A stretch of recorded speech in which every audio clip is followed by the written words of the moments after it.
Bhutan adalah kerajaan Himalaya kecil. Ia sering disebut negara kebahagiaan dan senyuman. Tapi mungkin kamu tidak tahu, Bhutan punya gunung tertinggi di dunia. Belum ada yang pernah mendakinya. Ini adalah puncak Gangkhar Puen Sum, setinggi 7.500 meter. Bukan gunung biasa, tapi gunung tertinggi ke-40 di bumi. Bukan karena para pendaki lemah. Sejak 1994, Bhutan punya hukum. Pendakian di atas 6.000 meter dilarang keras. Bagi warga lokal, puncak ini suci. Roh-roh diyakini tinggal di sana. Pemerintah melindungi keyakinan ini. Ini sebuah paradoks. Di samping Everest, yang sudah didaki ratusan kali, ada puncak hantu raksasa ini. Ia memikat pendaki global, namun tetap tak tersentuh sama sekali. Seperti bos akhir di game, yang tak bisa kamu capai. Bhutan adalah satu-satunya negara di dunia dengan jejak karbon negatif. Kedengarannya luar biasa. Namun ini benar. Kerajaan menyerap lebih banyak CO2 daripada yang dikeluarkannya. Sekitar 70% wilayahnya tertutup hutan. Konstitusi Bhutan menyatakan minimal 60% lahan harus selalu hutan. Hampir semua listrik Bhutan berasal dari sungai. Pembangkit listrik tenaga air menghasilkan energi bersih. Bhutan bahkan menjualnya ke negara tetangga. Industri yang mencemari lingkungan sengaja dibatasi di sini. Fokusnya pada alam dan pariwisata berkelanjutan. Hasilnya adalah gambaran menakjubkan. Negara pegunungan miskin seluas wilayah Moskow ini 100 kali lebih hijau daripada banyak negara maju. Ini berfungsi sebagai pembersih udara raksasa bagi seluruh planet. Karena ini, Bhutan dihormati para pegiat lingkungan global. Saat tiba di desa Bhutan, Anda akan langsung melihat gambar alat kelamin pria yang besar dan cerah di dinding rumah. Ini bukan coretan, melainkan jimat sakral penolak roh jahat dan bala. Tradisi ini berasal dari biksu abad ke-15, Drukpa Kunley, yang dijuluki si gila ilahi. Biksu ini mengajari orang mengatasi ketakutan dengan tawa dan keberanian.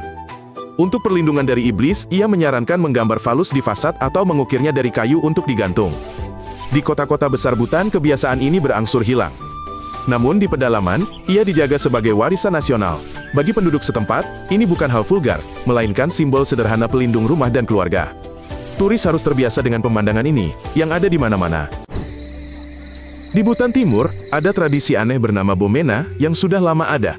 Intinya sederhana. Seorang pria menyelinap ke rumah gadis lewat jendela di malam hari untuk berkencan. Jika pagi hari ia ditemukan di ranjang si gadis, itu dianggap tunangan tak resmi. Keluarga lalu mulai membahas pernikahan. Praktik ini muncul di daerah dengan adat ketat yang melarang anak muda bertemu terang-terangan. Desa-desa mereka juga berjauhan di pegunungan. Gadis selalu berhak menolak. Cukup membuat keributan, tamu tak diundang itu akan malu dan lari. Kini tradisi ini hampir hilang dan dikritik karena potensi penyalahgunaan.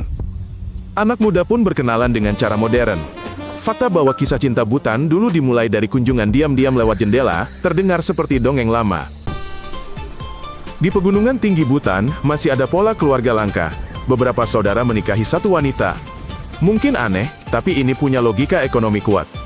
Pernikahan ini menjaga agar tanah dan ternak tidak terbagi. Semua bekerja efisien, satu gembalakan ya di gunung, satu urus rumah, satu berdagang. Kakak tertua jadi kepala keluarga. Namun, semua pasangan berhak sama, anak-anak milik bersama. Adat ini lahir dari geografi Himalaya yang keras. Di sana, tanah dan tenaga kerja sangat berharga.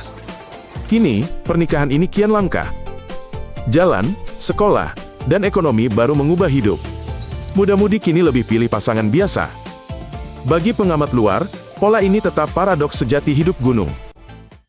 Penduduk Bhutan tidak punya marga seperti yang kita pahami. Lama memberi nama bayi beberapa minggu setelah lahir. Nama itu dipakai seumur hidup. Wanita tidak mengambil marga suami setelah menikah.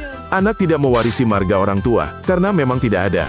Namun, ada kombinasi dua nama pribadi yang dipakai ribuan orang di seluruh negeri. Keluarga kerajaan adalah pengecualian langka dengan marga sendiri. Orang Bhutan biasa cukup dengan nama dan nama desa untuk identifikasi. Bagi orang asing, ini tantangan. Di satu kelas bisa ada 5 tasring dan 3 dorji, dan mereka semua orang berbeda. Tapi dalam komunitas, kebingungan lebih sedikit dari yang dibayangkan. Semua orang saling kenal berdasarkan hubungan keluarga dan tempat tinggal. Bhutan sangat menghormati legendanya, sampai-sampai menetapkan seluruh taman alam sebagai kemungkinan habitat Yeti. Ini tentang Suaka Marga Satwa Sakteng di timur kerajaan. Dibangun untuk lindungi hutan langka dan padang rumput pegunungan tinggi. Deskripsi resminya bahkan menyebutkan perlindungan habitat Yeti, yang penduduk setempat sebut Migoy. Para ilmuwan skeptis akan hal ini, Namun, bagi warga pegunungan, roh dan makhluk misterius adalah bagian realitas sehari-hari. Melestarikan alam liar tetap bermanfaat, bahkan tanpa adanya Yeti. Akhirnya, Bhutan meraih daya tarik wisata dan perlindungan nyata bagi satwa, serta tumbuhan langka. Bahkan jika Yeti tak pernah menampakkan diri, suaka ini sudah menjadi keunikan dunia. Tak ada tempat lain yang secara resmi melindungi makhluk mitologi. Takin, hewan nasional Bhutan, tampak seperti hasil eksperimen aneh. Ia punya kepala kambing di tubuh sapi, badan besar, dan tanduk pendek. Menurut legenda, Drukpa Kunley, sang orang suci gila, suatu kali meminta kambing dan sapi untuk makan siang. Setelah memakan keduanya, ia menempelkan kepala kambing ke kerangka sapi, ia mengucapkan mantra, lalu makhluk itu hidup dan lari merumput.